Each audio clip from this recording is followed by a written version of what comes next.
నమస్తే, welcome to our voice. నేను journalist నవత. నేను ఒక వీడియో చూపించిన తర్వాత మాట్లాడుకుందాం.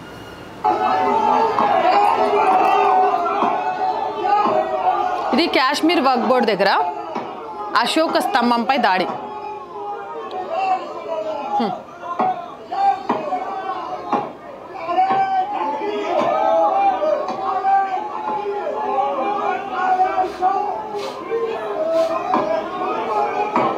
దుర్మార్గులు నిజంగా వీళ్ళని ఇంకా భరిస్తున్న భరతమాతను ఏమనాలో నాకు తెలియట్లే.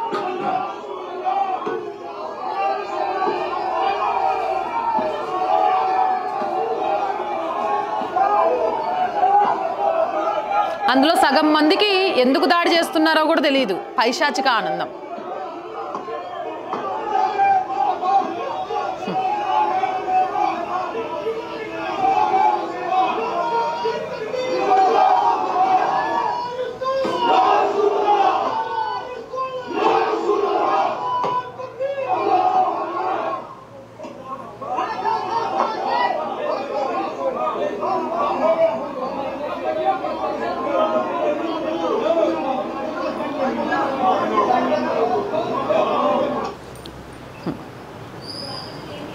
మతం కంటే ధర్మం గొప్పది, ధర్మం కంటే దేశం గొప్పది. ఇది చిన్నప్పుడు స్కూల్స్లో నేర్పిస్తూ పెంచాలి. కానీ ఎక్కడ రాంగ్ స్టెప్ పడ్డది అంటే, చిన్నప్పుడు స్కూల్స్లో నేర్పించేటప్పుడే నిజమైన ధర్మం, నిజమైన దేశం కంటే కూడా ఔరంగజేబు, అక్బరు, బాబర్ లాంటి వాళ్ళ చరిత్రలు చెప్పి భాయి భాయి అనే మనస్తత్వాన్ని హిందువుల్లో జోడించి ఈరోజు దేశం మీద, ధర్మం మీద దాడి జరుగుతున్నా కూడా మాట్లాడలేని స్థితికి తీసుకొస్తే, విచ్చలవిడి స్వేచ్ఛ పేరుతోటి కొందరు రాక్షసులు ఇలాంటి రాక్షసానందాన్ని పొందుతున్నారు. వీళ్ళు చాలా గొప్పగా, చాలామంది అశోక స్తంభం మీదే కదా దాడి అనుకుంటున్నారు. కానీ ఇది భారతదేశ ఆత్మపై దాడి అనే విషయం గ్రహించలేకపోతున్నారు. ఇస్లాం ఆవిర్భవించిన తర్వాత బౌద్ధ మతం దాడికి ప్రధాన ప్రత్యర్థిగా ఉండేది. 12వ శతాబ్దంలో బక్తియార్, ఖిల్జీ, నలంద, విక్రమశీల వంటి బౌద్ధ కేంద్రాలను ధ్వంసం చేయడమే దీనికి నిదర్శనంగా కూడా చెప్పొచ్చు. అలాగే ఆఫ్ఘనిస్తాన్లోని బమియాన్ వద్ద ఉన్న భారీ బుద్ధ విగ్రహాలు కూడా ఇస్లామిక్ పాలనలో ధ్వంసమయ్యాయి. అదేవిధంగా మధ్య ఆసియా నుండి ఆగ్నేయ ఆసియా వరకు ఇస్లామిక్ వ్యాపారులు, సుఫీ సన్యాసుల ప్రభావం కారణంగా బౌద్ధ, హిందూ సాంప్రదాయాలు బలహీనపడ్డాయి. ఇటీవల కాశ్మీర్లో భారత జాతీయ చిహ్నమైన అశోక్ స్తంభంపై రాళ్లతో దాడి చేయడం వేర్పాటువాదం, ఇస్లామిక్ మత ఛాందసవాదం యొక్క భయంకరమైన రూపాన్ని చూపుతుంది.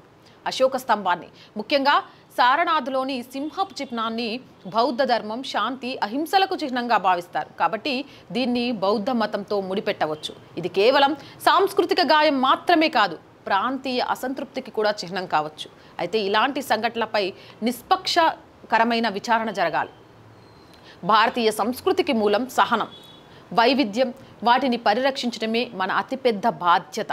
కాశ్మీర్ ముస్లింలలో ఇప్పటికీ వేర్పాటువాద భావన ఉంది. దీనికి సజీవ ఉదాహరణ ఏమిటంటే, వక్ఫ్ బోర్డు నుంచి భారతదేశ జాతీయ చిహ్నాన్ని తుడిచివేయడానికి ప్రయత్నించడం.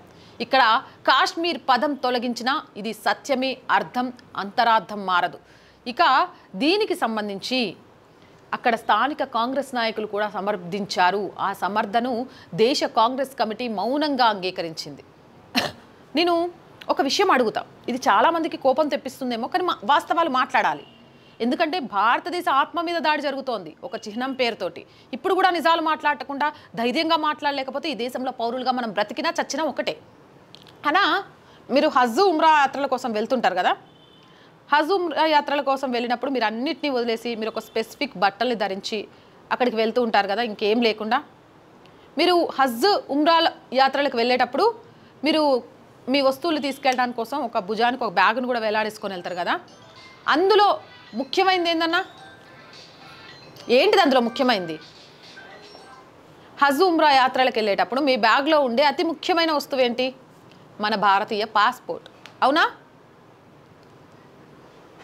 హజ్రత్ బల్ దర్గా సంఘటనలో అని చెప్పిన గొడవ ఆ తర్వాత మిగతా అన్నీ పెట్టేసి హజ్, ఉమ్రా చేసి ఉంటారు కదా. అలా చెయ్యాలనుకునే వాళ్ళకు కంపల్సరీ ఏంటిది దగ్గర ఉంచుకునేది? ఒకవేళ ఆ పాస్పోర్ట్ లేకుండా మీరు సౌదీలో ఒక్క అడుగైనా వేయడం సాధ్యమవుతుందా? ఆ పాస్పోర్ట్ మీద ఏముంటుందన్నా?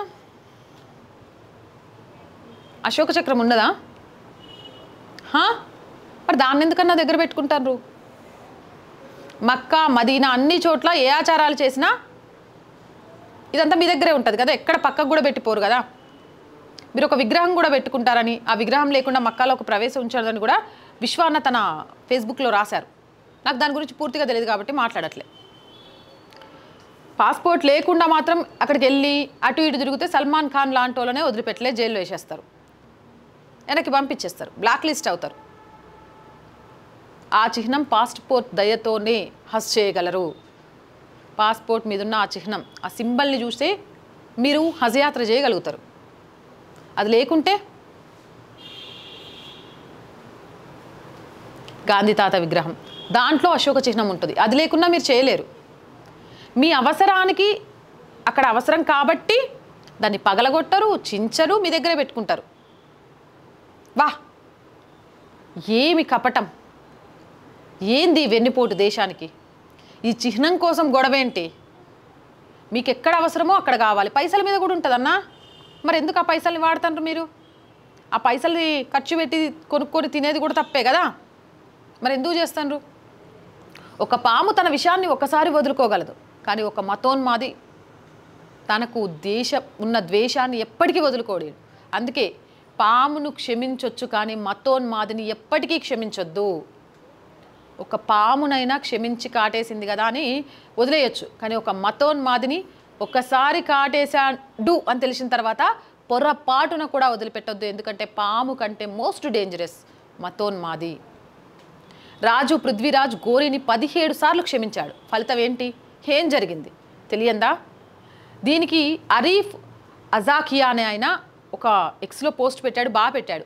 ఇస్లాం కాపాడడానికి వారు దర్గా నుంచి అశోక చిహ్నాన్ని తొలగించారు, కానీ వారు కాబా మరియు మదీనా సందర్శన సమయంలో వారి పాస్పోర్ట్ మరియు బ్యాంక్ నోట్లపై ఉన్న అదే చిహ్నాన్ని వారి ఛాతికి దగ్గరగా ఉంచుకుంటారు. అరీఫ్ అజాకియా దీనికి ఏం సమాధానం చెప్తారు? ఈయనకి చెప్పండి, ఆయన అడిగింది కరెక్టే కదా, మరి అవి లేకుండా చేస్తారా?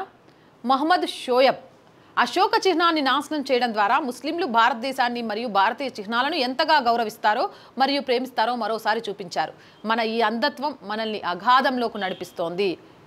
I am ashamed, shame on you, shame on us అని పెట్టాడు. అయినా కూడా వీళ్ళని ఏమనొద్దు, బికాజ్ మైనారిటీలు ఏం చేసినా ఏం కాదు. వీళ్ళకు కొమ్ము కాసే పార్టీలు ఉన్నంతకాలం అశోక చిహ్నం మనందరికీ గర్వం. మనం వాడే నోటు నుంచి మన జీవితంలో అది కలిసిపోయింది. మన అవసరాలకి దాన్ని ఉపయోగించుకుంటాం, కానీ ఇలాంటి చోట్ల విద్వేషాలను రెచ్చగొట్టడానికి వాడుకుంటాం. నిజంగా అశోక చిహ్నాన్ని అక్కడ కూల్ చేసిన అంటే పగలగొట్టిన వాళ్ళని అడుగుతాను, మీ గుండెల మీద చేసుకొని మీరు పగలగొట్టడానికి అసలు రీజన్ చెప్పండి. చాతగాని దద్దమ్మ రీజన్లు కాదు. ఇలాంటి వాళ్ళని వ్యతిరేకించండి రా బై, పార్టీలకు అతీతంగా. వాళ్ళు దేశాన్ని అవమానిస్తోంది. ప్రతిపక్షాలు, అధికార పక్షం, విపక్షాలు అని మీ మధ్యలో ఉన్న కొట్లాట్ల ద్వారా దేశాన్ని ద్వేషించే వాడికి అండగా నిలబడుతున్నారేంటి? ఇదెక్కడి బుద్ధి?